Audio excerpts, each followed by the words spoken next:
자, 이번 시간은 대단원 3단원의 첫 번째 시간으로 여러분들 받으신 활동지 첫 번째 활동지 참고해서 수업을 들으시면 되겠습니다.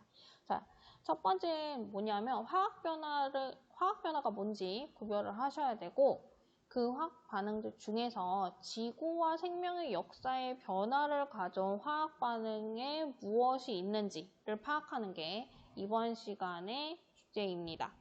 자, 그래서 그럼 일단 이 화학 반응을 알려면 화학 변화가 뭔지를 알아야겠죠. 자, 화학 변화가 뭘까요? 화학 변화라는 건 원자들의 배열이 달라진 거. 처음 물질이랑 나중 물질의 원자 배열이 달라져서 완전 다른 물질이 되는 걸 화학 변화라고 그래요. 정리해서 써볼까요? 화학 변화라는 건 원자의 배열이 글씨가 안 써지네. 원자들의 배열이 달라져서 처음 물질과 다른 물질을 생성하는 거. 요거를 화학 변화라고 해요. 자, 그럼 화학 변화만 있을까? 물리 변화라는 말도 있어요. 그래서 화학 변화랑 물리 변화의 차이만 파악을 하시면 되는데, 자, 화학 변화 다시 한번 정리해 볼까? 화학 변화라는 건 원자의 배열이 달라진댔어. 그죠? 자, 그럼 원자의 배열이 달라지면 처음과 나중에 뭐가 달라질까? 처음과 나중에 분자가 달라진 거. 원자 배열이 달라지면 다른 분자가 만들어지겠죠? 다른 분자가 만들어지는 거예요. 달라져서 그 물질의 성질이 달라진 거예요. 성질의 변화가 생기는 거. 이런 걸 화학 변화라고 해요. 자, 그럼 물리 변화는 뭘까? 물리적으로 상태가 변하는 거야. 성질이 변하는 게 아니라 얘는 상태가 변하는 거예요. 상태가 변하는 거기 때문에 분자는 달라지지 않아요. 분자가 달라지는 게 아니라 분자가 달라지는 게 아니니까 당연히 성질의 변화가 없겠죠. 그래서 성질의 변화가 없고 분자 간의 거리만 달라지는 거. 이런 걸 물리 변화라고 합니다. 그래서 물질의 상태가 변하면 물리 변화고 물질의 성질이 변하면 화학 변화이다. 자, 근데 우리가 이번 단원에서 다룰 건 화학 변화, 성질이 달라지는 화학 변화에 대해서 수업을 할 거다. 자, 그리고 지금부터 이야기할 거는 지구와 생명의 역사의 변화를 가져온 화학 반응들에 대해서 이야기를 할 건데, 우리 교과서에 예시가 크게 세 가지가 나요. 광합성, 화석연료의 연소, 철의 재료. 자, 그 중에 먼저 광합성에 대한 이야기를 해보겠습니다. 광합성이 뭐예요, 여러분? 광합성. 광합성이라는 건 생물이 하는 거죠. 생물이 뭘 이용해야 돼? 빛 에너지를 이용해서 이산화탄소와 물로 뭘 만드는 거죠?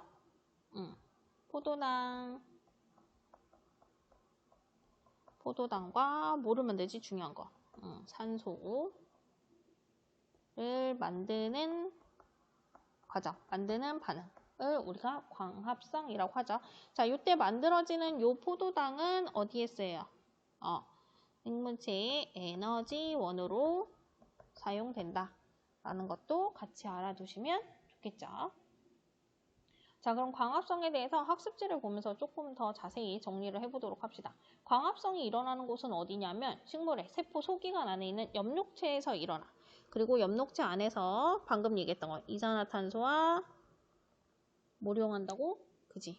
물을 이용해서 뭐와 뭐를 만든다고 했죠? 그지? 포도당과 산소를 만들어내는 과정을 우리가 광합성이라고 하고, 이때 뭐 이용한다고 했어? 그지? 빛 에너지를 이용하는 과정으로, 이 빛은 어디서부터 와요? 태양으로부터 오죠. 그래서 태양 에너지를 지구로 흡수하는 과정 중에 하나다라는 것도 알아두시고, 자, 이산화탄소와 물이 반응해서 포도당과 산소를 만드는데 이거 거꾸로도 올 수 있지. 광합성의 역반응, 거꾸로 일어나는 반응. 그러면 포도당과 산소가 반응해서 이산화탄소와 물이 만들어지는 거죠. 이거 뭐예요? 호흡이지, 호흡. 생물의 미토콘드리아에서 일어나는 세포호흡이 역반응에 해당이 되고 얘는 생명체 활동에 필요한 에너지를 만들죠. 세포호흡을 하면서 만들어지는 에너지가 생물이 활동하는데 생명활동에 쓰인다. 라는 거 1학기 때 했었습니다. 그거 다시 한번 정리를 한 거고 자 그럼 광합성의 화학 반응식을 한번 써볼까요? 반응물질이 뭐예요? 광합성이니까 뭐와 뭐 이용한댔지? 그치? 이산화탄소와 물을 이용하면 빛 에너지를 이용을 해서 얘를 뭘로 바꿔준다? 그치? 포도당과 산소로 바꿔준다. 요게 광합성이죠. 자, 그럼 광합성이 지구에 가져온 변화. 이 의의는 뭐가 있을까? 광합성의 의의. 뭐가 있을까요? 자, 과거로 아주 옛날로 돌아가서 원시지구가 있어요. 원시지구에 광합성을 하는 생명체가 출현을 하게 됩니다. 광합성을 하는 생명체가 출현을 하게 돼요. 자, 그러면 광합성을 하는 생명체가 출현하게 되니까 빛에너지를 이용해서 얘가 뭘 만들어요? 그지? 산소를 만들겠지? 산소가 생성이 되니까 자, 그 전에는 뭐 이랑 메탄, 수소 이런 애들이 잔뜩 있었던 원시 대기에 산소라는 게 이제 추가가 되는 거지. 대기의 조성이 바뀌게 돼요. 대기 조성이 바뀌게 돼요. 원시 지구에서 이런 변화가 일어나. 그러면 대기에 차곡차곡 뭐가 쌓이는 거지? 그지? 대기에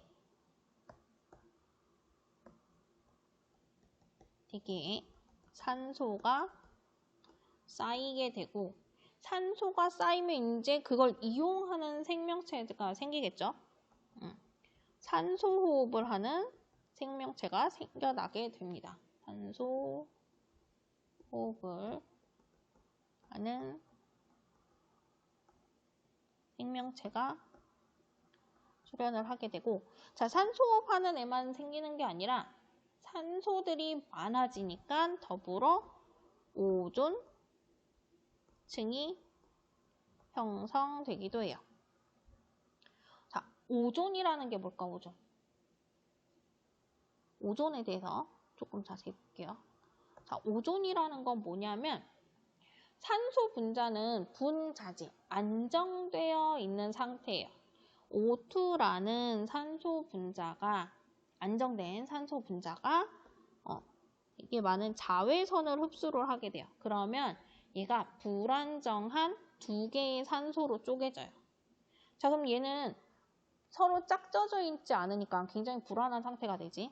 이 원자로 떨어져 나온 산소들이 대기 중에 많은 산소 분자와 다시 결합을 하면 이게 바로 오존이 되는 거예요. 오존. 그래서 오존이 이렇게 만들어지게 됩니다. 자, 오존층이 형성이 돼. 자, 그럼 무슨 일이 일어날까? 오존층이 형성이 되면 자, 기존에 이전까지는 오존층이 만들어지기 전까지는 육지에 자외선이 너무 많아서 생물이 살기 힘들었어. 근데 오존층이 이제 어느 정도 들어오는 자외선을 차단을 하니까 물속에만 살던 생물들이 드디어 어디로 나오는 거예요? 물속에 살던 생물이 그치 육지로 올라오게 되죠.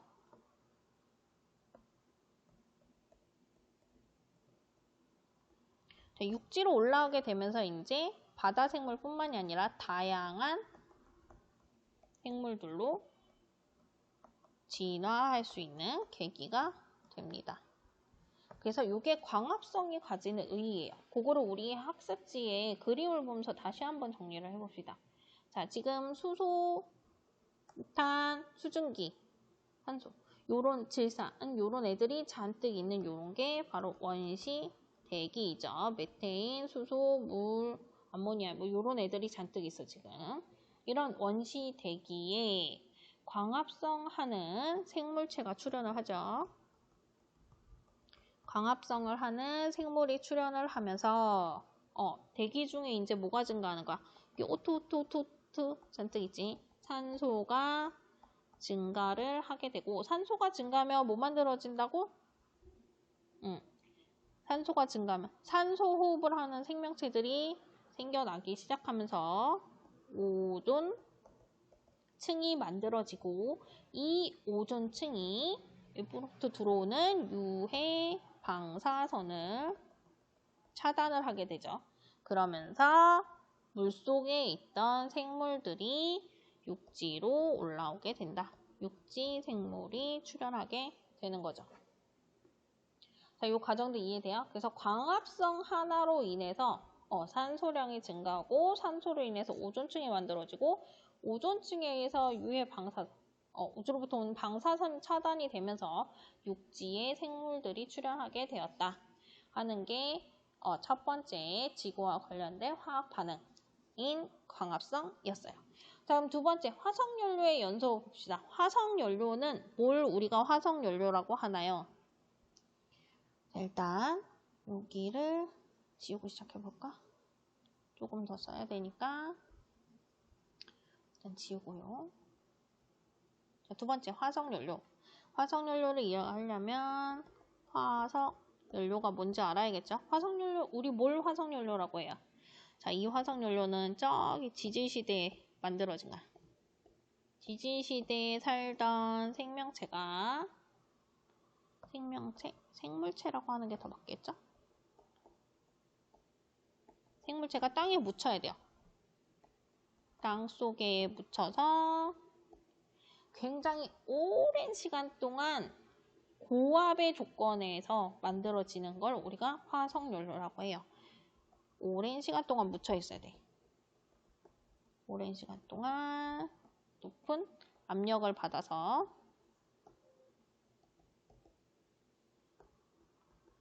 만들어진 게 바로 화석연료고, 얘는 대부분 뭐로 돼 있냐면 탄소, 수소가 주 성분인 애들이에요.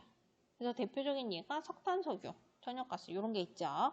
자, 학습지로 돌아가서 첫 번째 화석연료의 종류 방금 얘기했다. 뭐뭐 있다고 그랬지? 석탄, 석유, 천연가스가 있고, 화석연료의 주성분은 좀 전에 얘기했죠. 뭐랑 뭐다?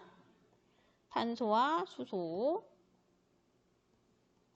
수소이므로 완전 연소하면 이제 뭐가 만들어지는 거야? 탄소, 수소로 되어 있는 이산화탄소와 물이 만들어지게 되죠. 그리고 더불어 뭐가 나온대? 열 에너지가 나오는데, 이 열 에너지가 중요해요. 이 열 에너지는 다양한 형태의 에너지원으로 사용이 됩니다. 다양한 에너지원으로 사용이 돼요. 자, 화석연료를 태우는 걸 우리가 연소라고 하죠. 연소시킬 때 나오는 요 열 에너지를 이용해서 뭐 교통, 산업 등등의 발전을 하게 됩니다. 요거는 조금 이따가 다시 정리를 해드릴게요. 자, 그러면 화석연료의 화학 반응 조금 정리를 해볼까요? 자, 화석연료 주성분은 뭐랑 뭐 있다고 그랬지? 일단 화석연료가 필요한데, 얘는 석탄이랑 석유랑 화학식이 다 틀리니까 화석연료로 통칭하고, 얘의 주요 성분인 탄소, 수소들이 뭐랑 만나야 돼요? 산소와 만나게 되면 뭘 만든다고? 그치? 이산화탄소와 물을 만든다. 그래서 생성물질은 이산화탄소와 물이 되는 거고, 반응물질은 화석연료와 산소가 된다. 자, 여기까지 됐나요? 자, 그럼 이 화석연료가 우리 인간 문명에 얼마나 어떤 영향을 미쳤는지 볼까요? 18세기에는 여기다 정리를 좀 해봅시다. 여기를 다 좀 지워보고,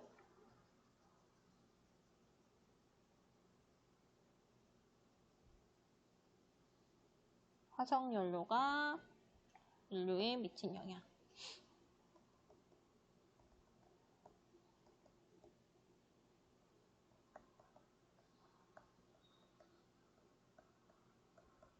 인류 문명 발달해 볼게요. 자, 첫 번째는 한참 거슬러 올라가요. 18세기에 올라가면 이때의 에너지원은 뭐였냐면 석탄만 있어서 석탄. 주로 석탄을 많이 이용을 했고, 자, 석탄을 떼서 이용하는 것들이 만들어지기 시작해요. 그게 뭐예요? 증기기관이라는 걸 이용을 해요. 증기기관의 연료로 석탄이 사용이 되면서 바로 우리가 시간에 배웠던 산업혁명이 가능하게 되었어요. 그래서 산업이 급속도로 발전을 하게 되죠. 자, 이렇게 산업이 쭉쭉쭉 발달하다가 20세기에 들어서는 이제 에너지원이 조금 바뀌어요. 석탄보다는 석유나 천연가스를 주로 이용을 하게 돼요.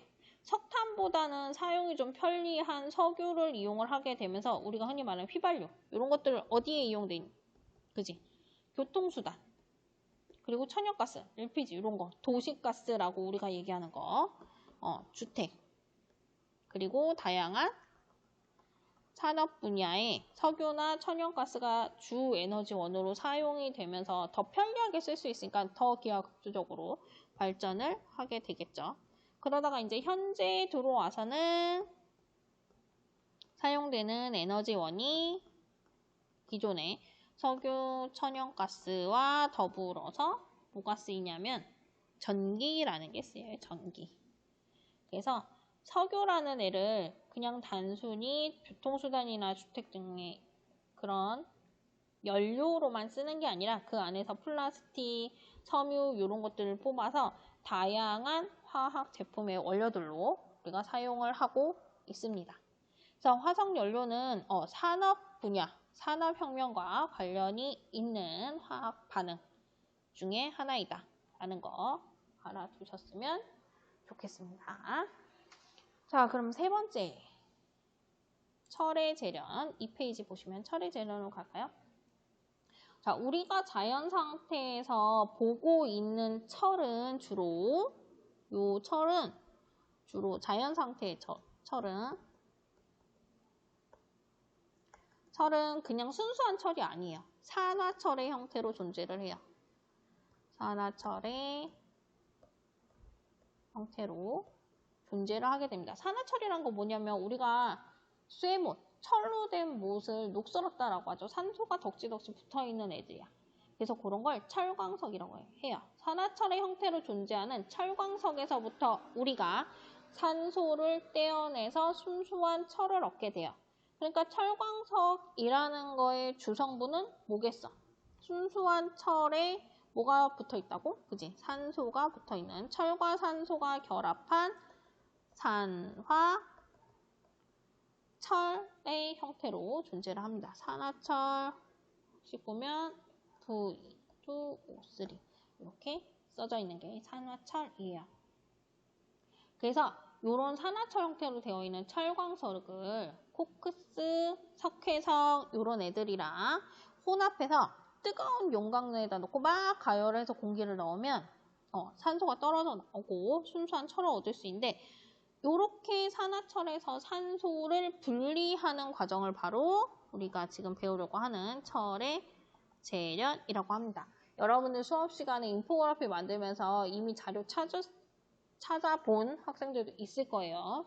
그래서 이런 걸 철의 재련이라고 하는데 이렇게 해서 얻어진 철은 대부분의 산업에 쓰이죠. 산업 전반에 쓰이고 우리가 사용하는 다양한 생활용품에 철이 들어간 생활용품에 널리 사용이 되고 있다 하는 거.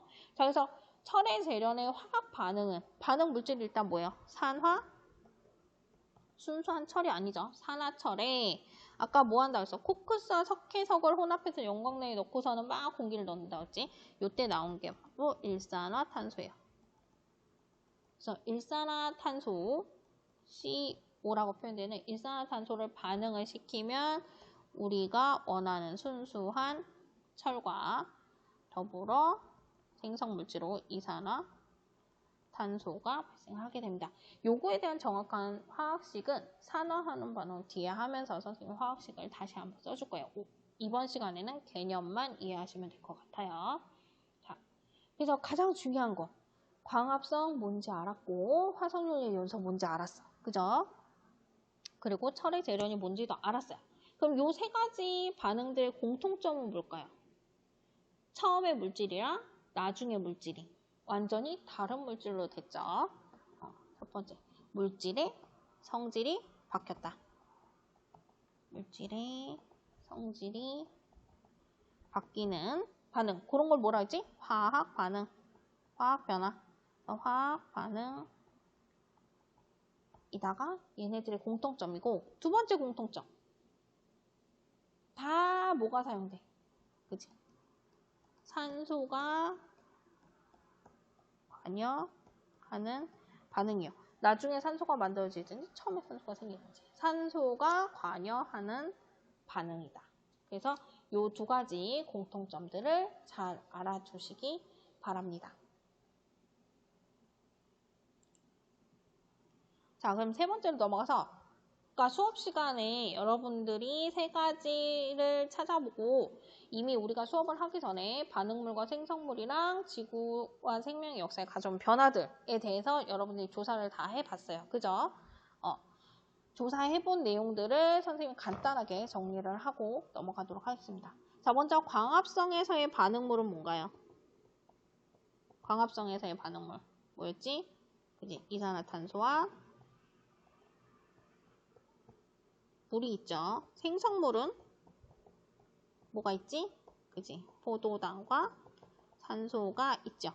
자, 이 광합성이 지구와 생명의 역사에 가져온 변화 뭐 있어요?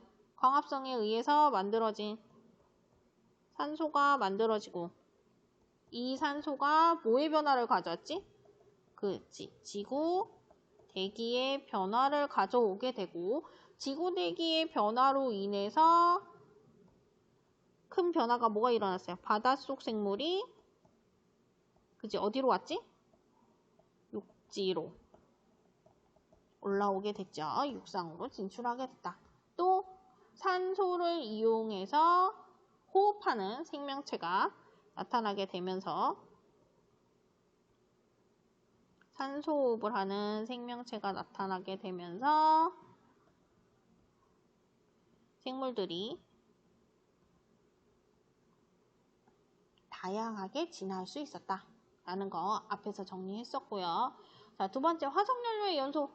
자, 여기서 반응물은 화석연료의 반응물 뭐예요? 그지? 산소, 수소가 주 성분인 화석, 연료와 산소가 반응물이죠. 그럼 생성물은 그지? 이산화탄소와 물이 생성물이었죠. 자, 화석연료로 인해서 지구와 생명 역사에 가져온 변화는 뭐 있을까? 자, 화석연료를 태워서 일어나는 연소 반응은 화석연료는 그냥 쓸 수 없어. 태워서 연소 반응을 일으켜서 써야 되죠. 자, 얘는 굉장히 많은 에너지를 만들고 이 에너지를 이용함으로써 뭐가 일어날 수 있었다? 산업혁명이 이루어질 수 있었다. 그래서 만들어지는 에너지를 뭐 교통수단이나 다른 산업에 많이 쓰게 됐다 하는 거고, 자, 철의 재련의 반응물은 뭐예요? 철광석, 오, 코크스, 일산화탄소 이런 게 반응물이었고, 생성물은 철과 순수한 철과 이산화탄소가 생성물이다. 자, 그럼 철의 재련으로 얻은 순수한 철, 지구와 생명체 역사에 어떤 변화를 가져왔나요? 자, 철은 자동차, 기차, 선박 같은 다양한 교통수단에 쓰이죠. 일단 다양한 교통수단에도 쓰이고 또 가장 중요한 거 얘를 가지고 철로를 만들어서 기차가 다니겠잖아. 교통혁명이라고 하는 게 일어날 수 있게 해줍니다.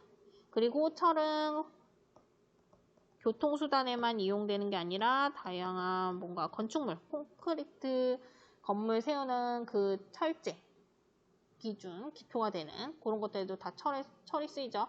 건축물 자재, 다양한 전자제품, 인공위성 등등의 많은 분야에 활용되기 때문에 전체적으로 봤을 때 인류 문명의 발전에 굉장히 많은 기여를 했다라고 우리가 볼 수 있겠죠. 자, 그럼 전문가들이 설명한 내용 정리는 여러분들이 만든 인포그래피 보시면서 토의를 해보시면 될 것 같고, 자, 결론 봅시다. 결론. 광합성 화석연료 연소 처리 재련의 공통점. 우리 앞에서도 배웠어. 모두가 화학 반응이면서 얘네들한테는 공통적으로 뭐가 관여를 한다? 산소가 관여하는 반응이다. 라고 했습니다. 그래서 이 내용들을 정리를 해 보시고 우리가 다음 시간에 수업 시간에 오시면 정리한 내용을 바탕으로 마지막 페이지에 있는 문제를 풀고 다른 활동을 계속 이어나가도록 하겠습니다. 자, 오늘 배운 내용들 다시 한번 꼼꼼히 살펴보시고 학습지 정리를 잘 하셔서 제출해 주시기 바랍니다. 그럼 오늘 수업은 여기서